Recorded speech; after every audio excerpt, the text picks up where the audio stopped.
The invitation arrived on gold-plated crystal that hummed with ancient energy. Alex Reed held it up to the light streaming through her ship's viewport and watched the alien symbols dance across its surface. The translation device in her ear whispered, "The words in perfect English. The Royal House of Valoria cordially invites Captain Alexandra Reed of Earth to witness the sacred union of Princess Lyra and Prince Thane." She almost laughed. Sacred union? The galaxy's most powerful families were gathering to watch two spoiled aliens exchange vows while their subjects struggled to survive in the outer colonies. But this wasn't about romance or celebration. This was politics wrapped in silk and ceremony. Alex had been the human representative to the Galactic Council for 3 years now. 3 years of being ignored, talked down to, and treated like a curiosity. The other species saw humans as the newest children in their cosmic sandbox. Too young to understand the complexities of galactic civilization. Too primitive to contribute anything meaningful to their advanced society. They had no idea what humans were really capable of. The journey to Valoria took 2 weeks through hyperspace. Alex spent the time studying the guest list and the security protocols. 137 species would be represented at the wedding. The most powerful beings in the galaxy all gathered in one place. It was either the safest location in the universe or the most dangerous target. She suspected it was the latter. The Valorian homeworld appeared on her view screen like a jewel floating in space. Twin suns bathed the planet in golden light, and the surface gleamed with cities made entirely of living crystal. The architecture grew rather than being built, shaped by the Valorians' natural ability to manipulate crystalline structures with their minds. Landing protocol required all weapons to be surrendered to the planetary security forces. The ancient laws of Valoria were clear. No guest could bring arms to a royal ceremony. Energy weapons, projectile weapons, and blade weapons were all strictly forbidden. The penalty for violation was immediate exile from the planet. Alex smiled as she read the law again. The Valorians were thorough, but they weren't creative. The legal code was thousands of years old, written when the galaxy was a much simpler place. They had listed every weapon they could imagine. But imagination had limits. Human imagination, however, did not. She dressed carefully for the ceremony. Her formal military uniform was pristine black with silver trim, designed to show respect, without appearing threatening. The other species favored flowing robes and organic materials that shifted color with their emotions. Alex preferred the sharp lines and solid colors of human military tradition. The ceremonial sash across her chest contained what appeared to be traditional human wedding gifts. A small mirror that reflected light in interesting patterns. A device that looked like a decorative timepiece but measured atmospheric pressure. Several small spheres that resembled prayer beads, but were actually something quite different. The transport to the wedding venue was a floating platform that carried 50 guests at a time. Alex found herself seated between a Centauri diplomat, whose tentacles kept brushing against her arm, and a Vorthan military officer who kept staring at her with his 4 eyes. Neither of them spoke to her during the journey. She didn't mind. She was busy memorizing the layout of the amphitheater below. The wedding venue was a masterpiece of Valorian architecture. The entire structure was grown from a single massive crystal, shaped into terrace seating that spiraled around a central platform. The walls were thin enough to let light through, but strong enough to withstand orbital bombardment, supposedly. Thousands of guests were already seated when Alex arrived. She had been assigned a spot in the human section, which consisted of exactly 1 seat in the upper tiers. The message was clear. Humans were welcome, but not important.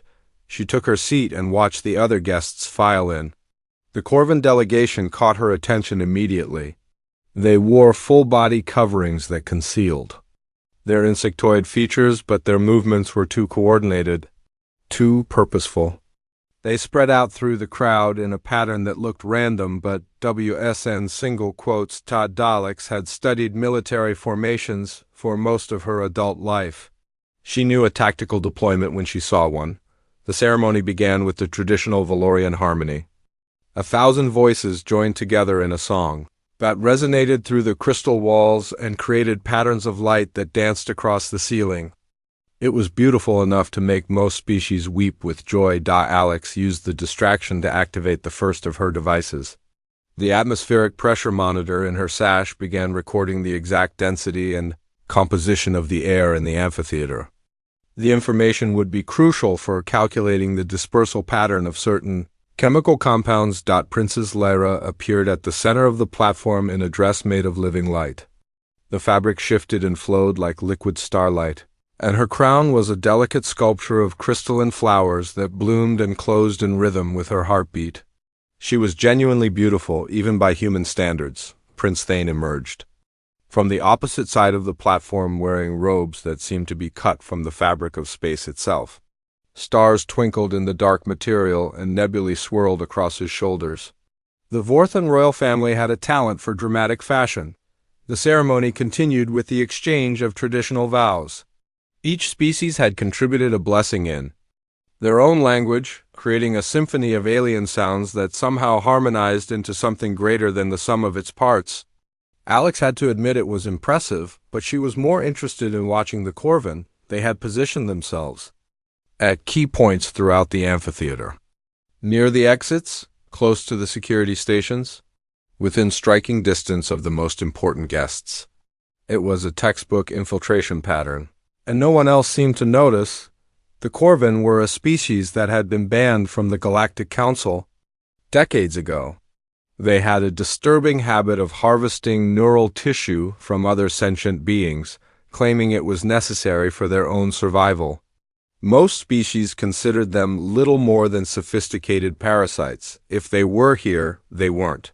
Here to celebrate, Alex's fingers found the hidden compartments in her uniform. Everything was in place. The mirror for solar focusing, the pressure spheres for chemical dispersal, the electromagnetic pulse devices disguised as decorative buttons, the kinetic accelerators hidden in her boots. She had brought weapons to a royal wedding, and she was about to steal the show. The attack came during the exchange of rings. The Corvin dropped their disguises simultaneously, revealing their true forms to the horrified crowd. Insectoid creatures with razor-sharp mandibles and neural extraction tendrils. Their leader stepped forward and announced their intentions in a voice like grinding metal. The galaxy's most powerful beings cowered in terror, but Alex Reed was smiling. She had been hoping for something exactly like this. The transformation was instant and terrifying. One moment, the Corvin delegation appeared to be ordinary wedding guests in ceremonial robes. The next, they were nightmarish creatures that belonged in humanity's darkest horror stories. Their disguises fell away like shed skin, revealing exoskeletons that gleamed like black metal and eyes that reflected light in patterns that hurt to look at directly.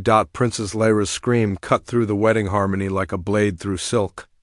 The beautiful crystalline amphitheater filled with panic as thousands of guests realized they were trapped with predators that viewed them as nothing more than prey.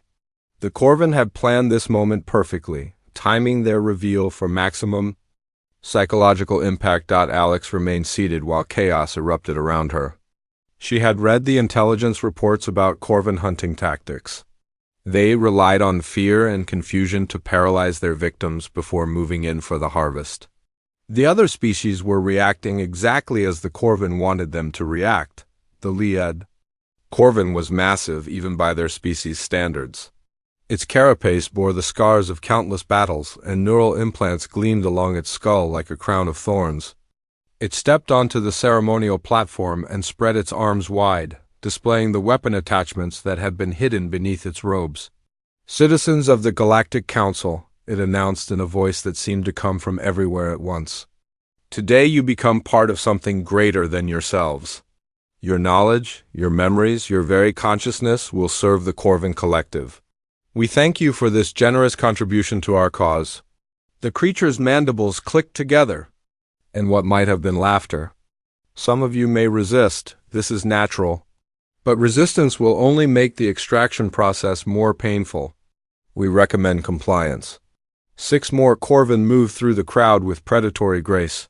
They had positioned themselves perfectly during the ceremony, and now they began herding the panic-stricken guests toward the center of the amphitheater. Energy weapons emerged from hidden compartments in their bodies.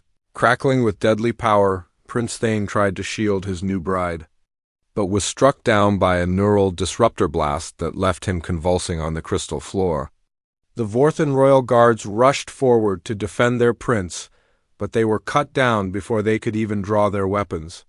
Their energy shields were useless against the Corvin's advanced technology. The Centauri delegation attempted to flee through the nearest exit, but found their path blocked by another Corvin warrior. The creature's tendrils lashed out and wrapped around the lead diplomat's head. The Centauri's scream turned into a gurgling sound as the Corvin began the neural extraction process. Alex watched it all with clinical detachment. She had seen worse during humanity's colonial wars. The Corvin were efficient predators, but they were also overconfident.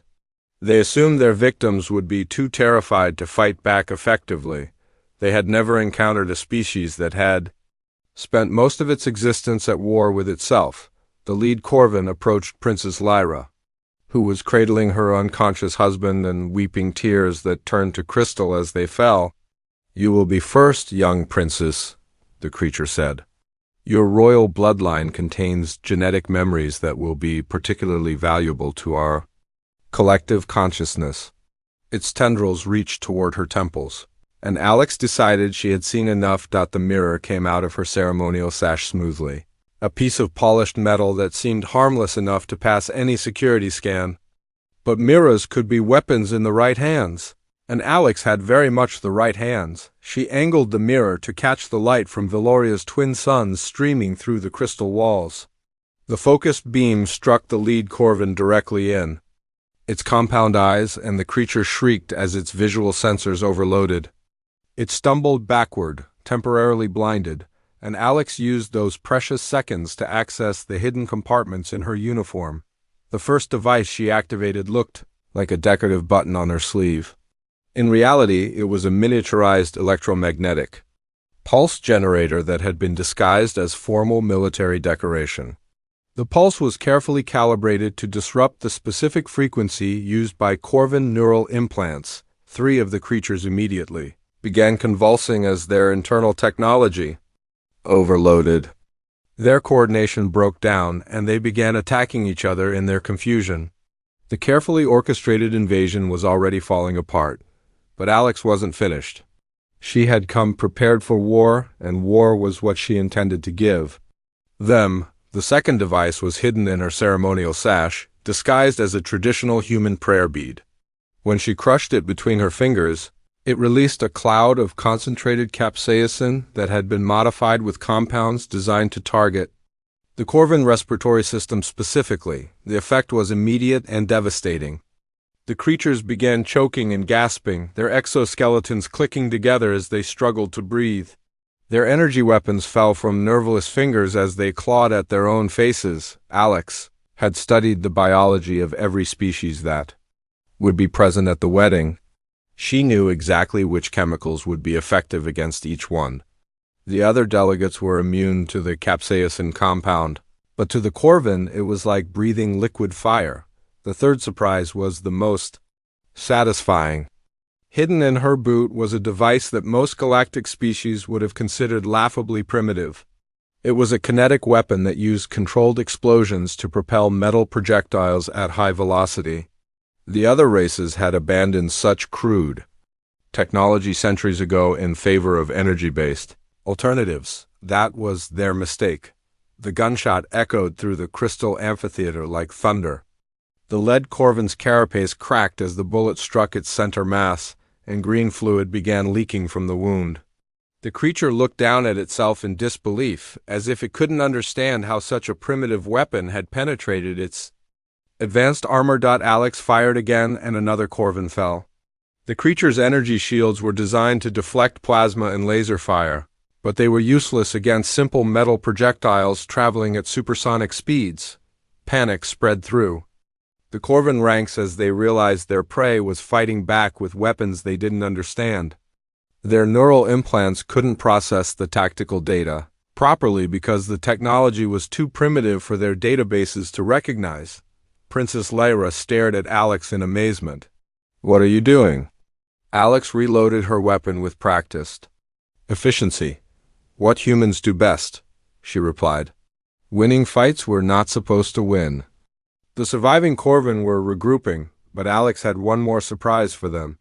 Hidden throughout the wedding venue during the pre-ceremony reception were charges that she had disguised as decorative lighting fixtures. The explosives were chemical-based rather than energy-based, making them invisible to the advanced scanning systems used by Galactic Security. She smiled as she activated the detonator. The art of war was about to get very loud. The explosions weren't meant to kill.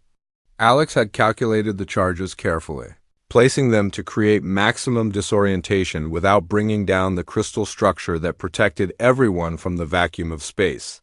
The flashbang grenades, hidden in the decorative lighting fixtures, erupted simultaneously, filling the amphitheater with blinding light and deafening noise. The Corvin writhed in agony, as their enhanced senses were overwhelmed.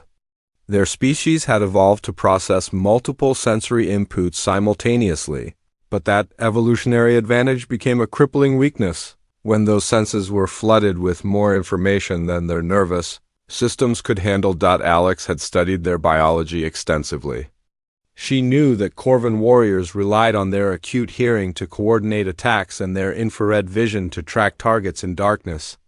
The flashbangs destroyed both advantages in a single moment, but she wasn't finished with her lesson in human warfare. The smoke grenades came next, releasing clouds of thick gray vapor that obscured vision and played havoc with the Corvin's chemical sensors. The creatures stumbled through the haze, clicking their mandibles in distress as they tried to locate their targets. Their sophisticated hunting instincts were useless when they couldn't see or smell their prey. Alex moved through the chaos with the calm precision of a predator. She had trained for urban warfare in conditions exactly like this. The smoke and noise were her allies, not her enemies.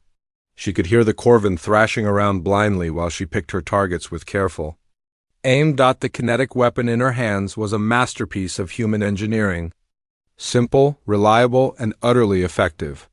While other species had moved on to energy weapons that could be jammed or shielded, humans had perfected the art of throwing small pieces of metal very fast. She put 3 round center mass into the nearest Corvin warrior. The creature's exoskeleton cracked like brittle plastic, and it collapsed with a sound like breaking glass. Its neural extraction tendrils twitched once and then went still. The remaining Corvin were trying to regroup, but Alex had anticipated this. The sonic disruptors she had hidden in her uniform created a specific frequency that interfered with their communication implants. The creatures were effectively deaf and mute, unable to coordinate their attacks. Princess Lyra crouched beside her unconscious husband, staring at Alex with something between fear and admiration. "How did you know they would attack?" Alex reloaded her weapon without taking her eyes off the battlefield. "I didn't know for certain, but I prepared for the possibility. Humans have a saying, expect the best, prepare for the worst." She activated another device hidden in her ceremonial sash.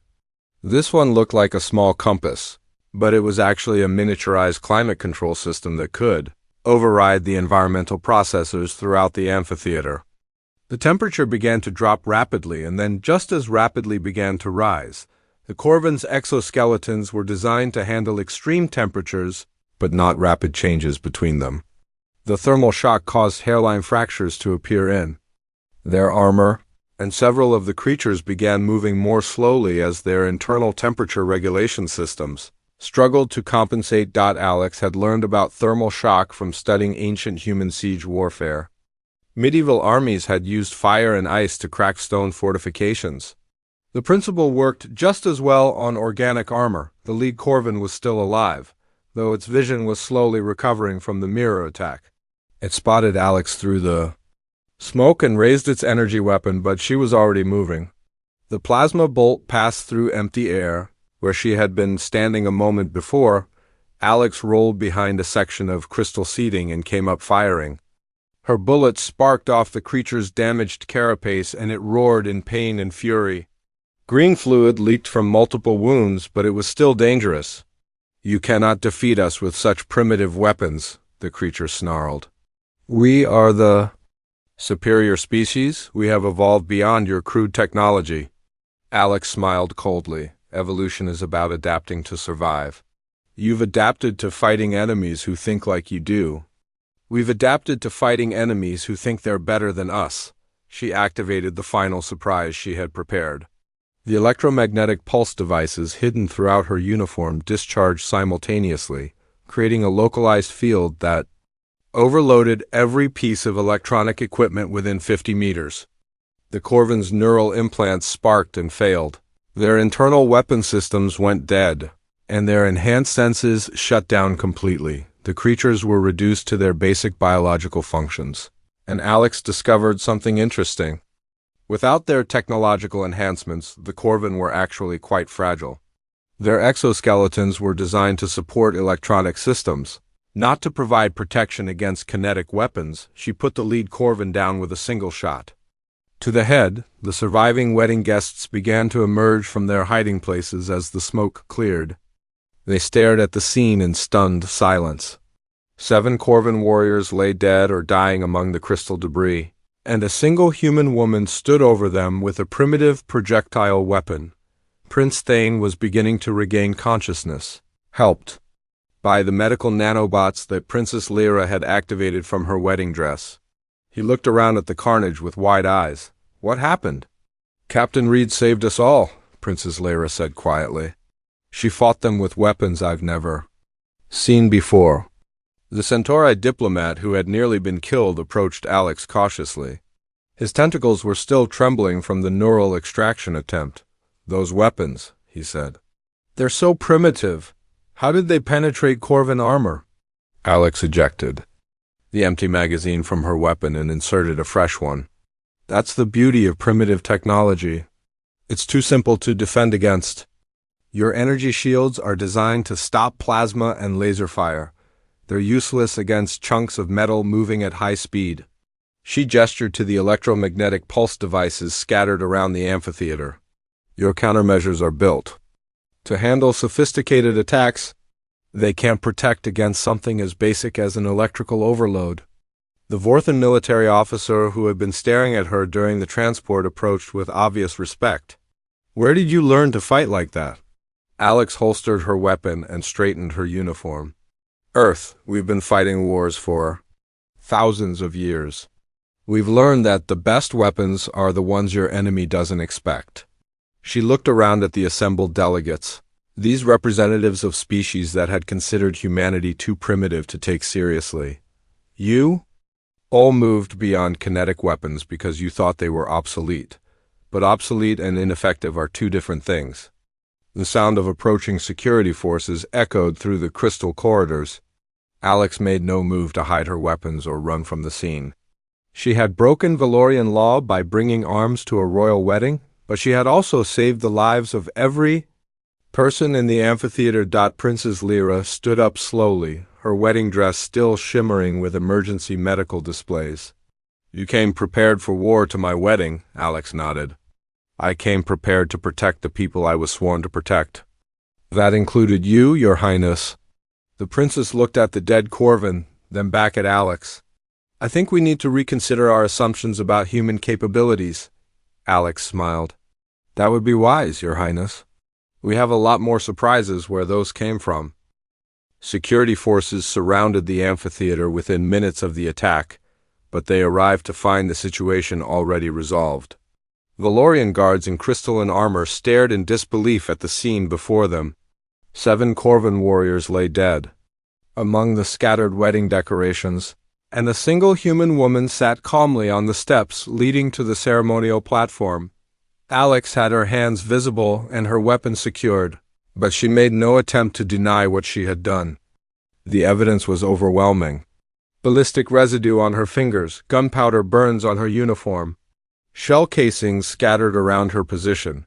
She had violated every law about bringing weapons to a royal ceremony, and she had done it spectacularly, Commander.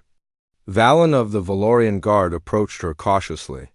His forearms were spread wide to show he meant no threat, but his energy weapon remained powered and ready. Captain Reed of Earth, he said in the harmonic voice of his species. "You stand accused of violating the sacred laws of our world." Alex nodded respectfully. "I understand the charges, Commander. I'd brought weapons to a royal wedding in direct violation of your legal code. I'm prepared to face the consequences." "The consequences are exile from our world," Valen continued. "You will never again be permitted to set foot on Valorian soil. Your diplomatic credentials will be revoked. Your species will be informed of your criminal behavior." Princess Lyra stepped forward before Alex could respond. Her wedding dress had been torn during the attack, and there was green Corvin blood on her hands, but she moved with the dignity of her royal station. "Commander Valen," she said firmly, "this woman saved my life and the lives of every being in this amphitheater. The law may be the law, but justice is justice." Prince Thane supported his new wife, though he was still weak from the neural disruptor attack. "The Corvin would have harvested our consciousness if not for Captain Reed's intervention. How can we punish someone for protecting us?" Commander Valen's crystalline features showed his internal conflict. The law was clear, but the situation was unprecedented. "Your Highness," he said carefully, "the law exists for good reason. If we make exceptions, where does it end?" Alex stood up slowly, keeping her movements non-threatening. "Commander, I have a proposal. Let me explain exactly what I did and why I did it. If your people still want to exile me afterward, I'll accept that judgment." She gestured to the dead Corvin warriors. "These creatures didn't just stumble into your wedding. They had been planning this attack for months. Look at how they positioned themselves during the ceremony. Look at their equipment. This was a military operation designed to capture or kill the most powerful beings in the galaxy." The Centauri diplomat who had nearly been killed raised his tentacles in agreement. "She's right.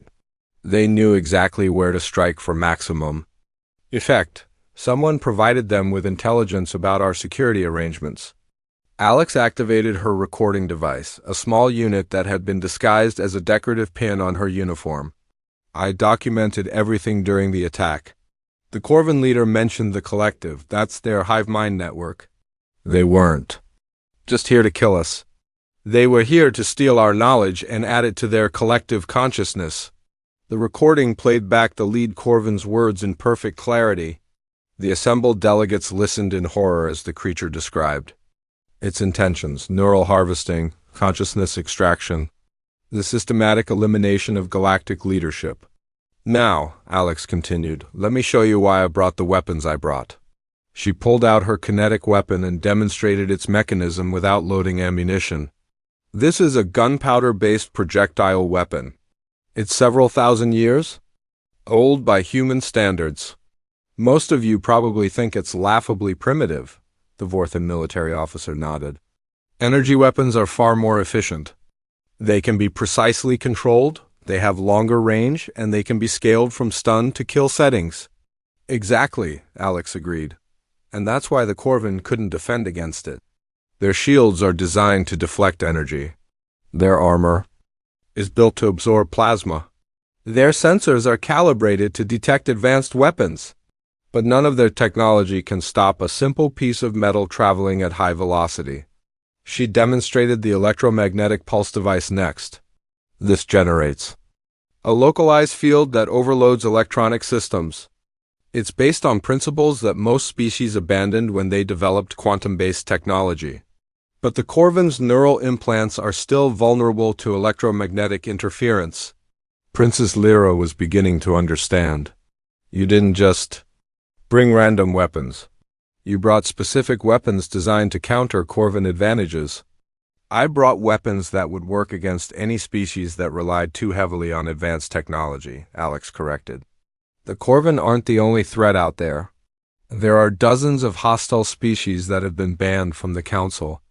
Any one of them could have attempted an attack like this." She gestured to the chemical dispensers that had released the capsaicin cloud. "These are calibrated to target specific respiratory systems. I have compounds that are effective against every species represented here today. Not lethal to most of you, but incapacitating to your enemies." Commander Valen studied the evidence with growing respect. You came prepared for war against enemies you didn't know would be here. I came prepared for war against enemies I hoped wouldn't be here, Alex replied. That's the difference between human military thinking and galactic military thinking. You prepare for the fights you expect. We prepare for the fights we don't want. The Altarian ambassador spoke up for the first time. His species was known for their analytical minds and their disdain for what they considered inferior reasoning. Captain Reed, he said slowly, your tactics were undeniably effective. But they were also reckless. What if you had been wrong about the Corvin? What if you had killed innocent beings? Alex met his gaze steadily. Then I would have faced the consequences of my actions, but I wasn't wrong. I studied the intelligence reports. I analyzed the behavioral patterns. I recognized the signs of a military operation disguised as a diplomatic mission. She pulled out a data tablet and displayed her research. The Corvin delegation requested seating assignments that gave them tactical advantages. They asked for detailed architectural plans of the amphitheater. They insisted on bringing their own food and water, which prevented security from conducting proper chemical analysis. The evidence was overwhelming. The Corvin had been planning this attack for months, and somehow they had managed to deceive the entire galactic intelligence network. Everyone except one human captain who had been trained to expect treachery. Prince Thane shook his head in amazement. How did you see what all our intelligence services missed? Alex smiled grimly. Because your intelligence services are designed to deal with civilized enemies. You expect your opponents to follow rules and act rationally. Humans learned long ago that the most dangerous enemies are the ones who don't care about rules or rationality. She gestured to the weapons scattered around the amphitheater.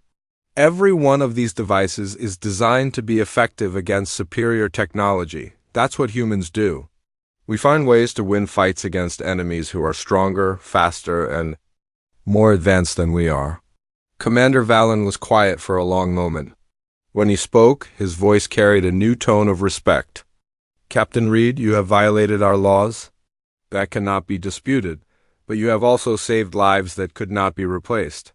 The Council will have to decide how to balance justice with gratitude.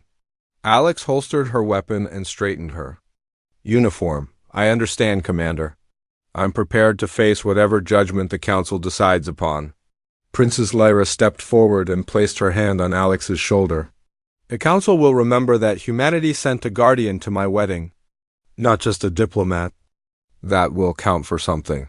But Alex was already thinking ahead. The Corvin attack had been too well planned, too perfectly executed. Someone had provided them with inside information about the wedding security arrangements.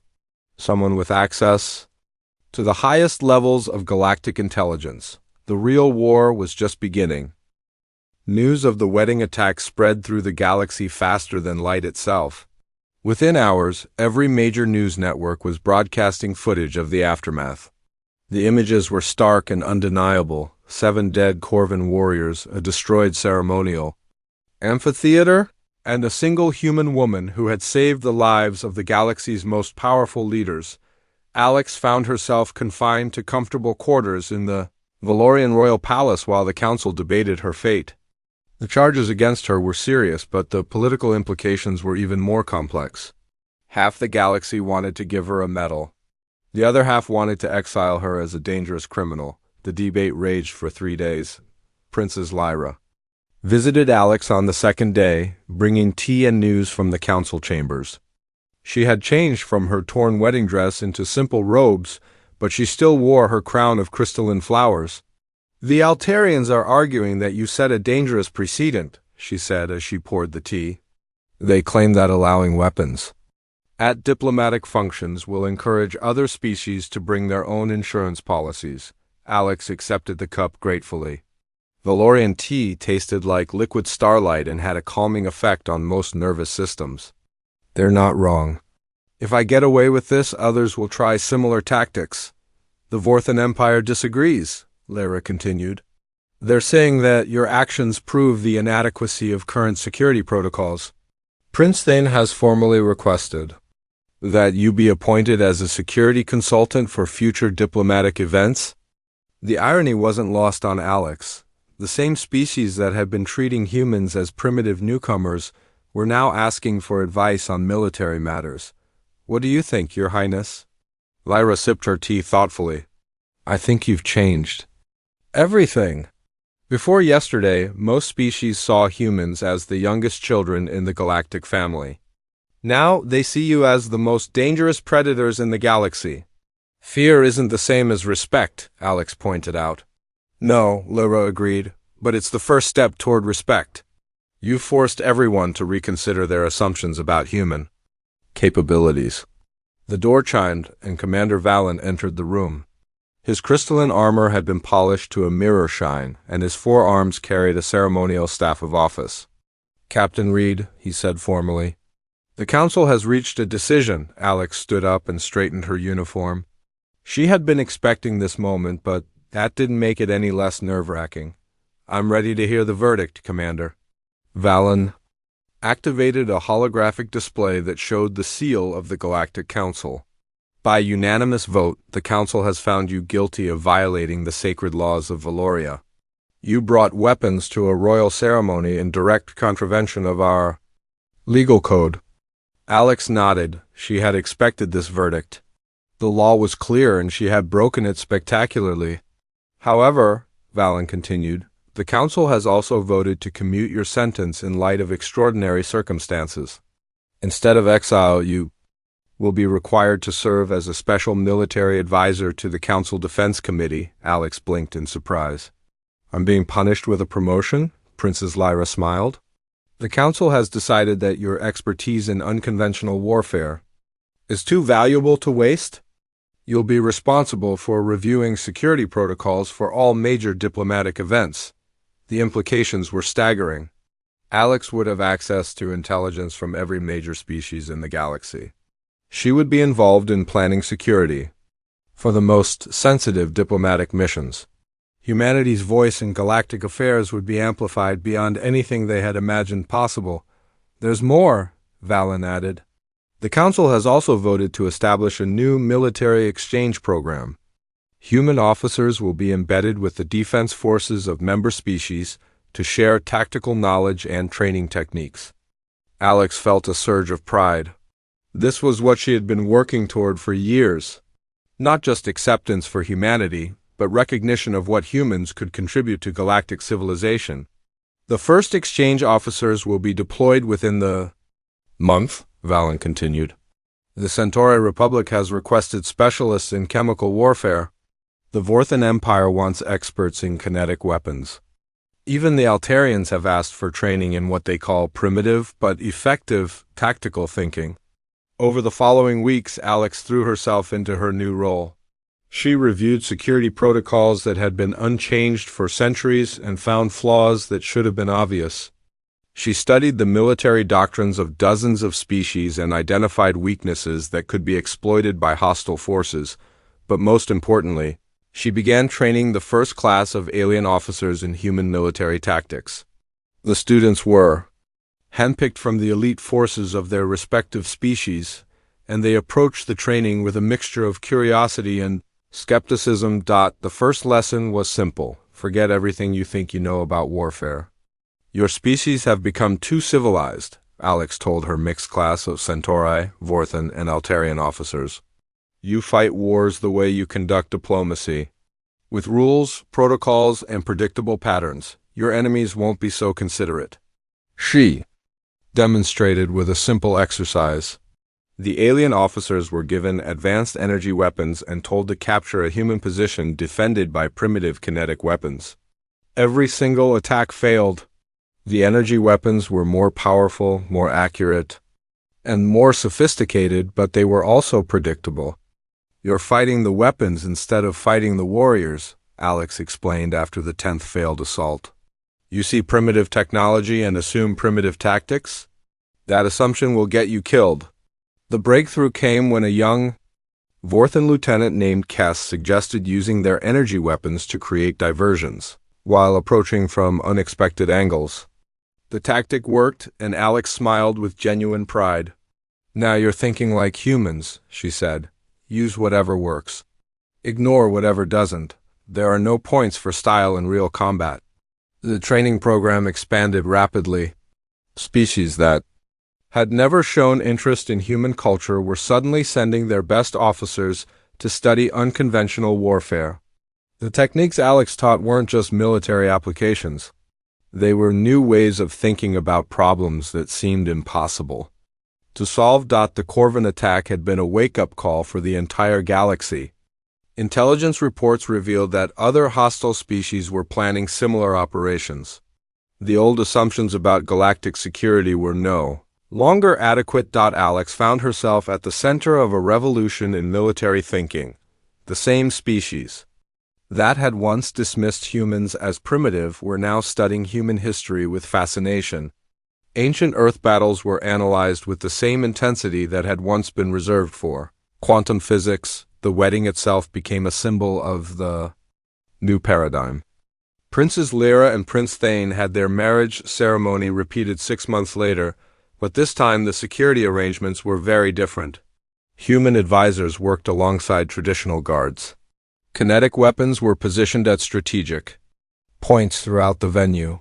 Chemical sensors monitored the air for hostile compounds. Most importantly, every guard was trained to expect the unexpected. Alex stood in the back of the amphitheater during the second ceremony, watching as the royal couple exchanged vows under heavy but invisible protection. The other guests seemed more relaxed this time, confident that they were truly safe. Commander Valen approached her during the reception. "No incidents this time," he said with satisfaction. "No incidents that we can see," Alex corrected.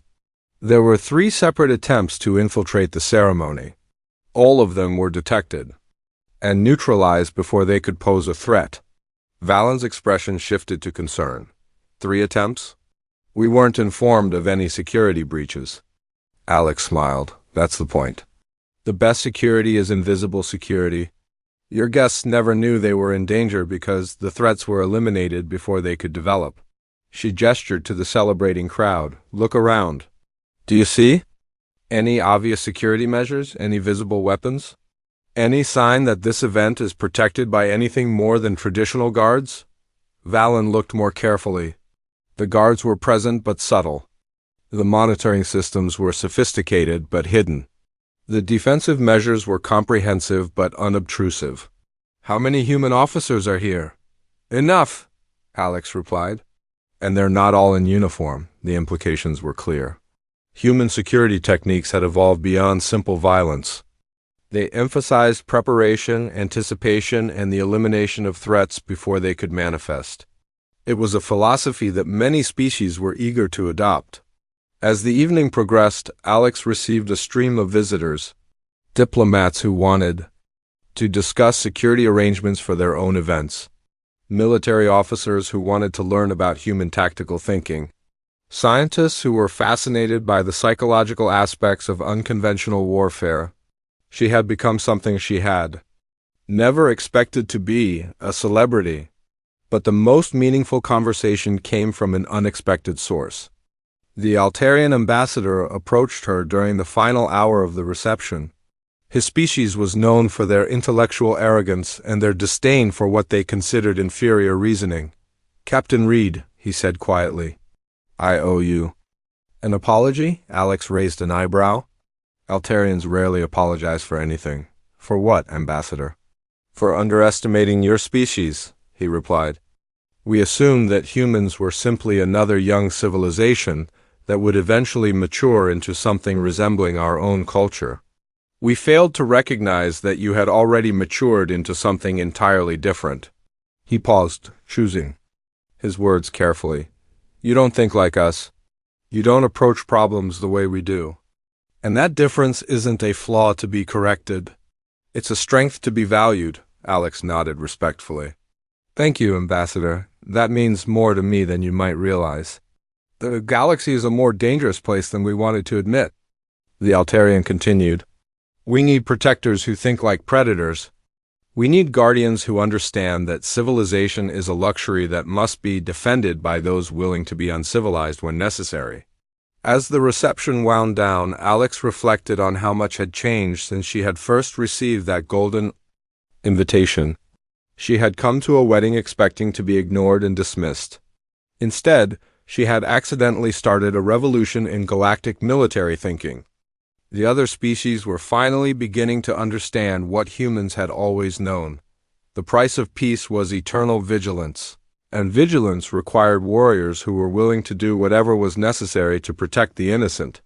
Alex had brought weapons to a royal wedding and stolen the show. But more importantly, she had opened the galaxy's eyes to the reality that sometimes the most primitive solutions were also the most effective ones.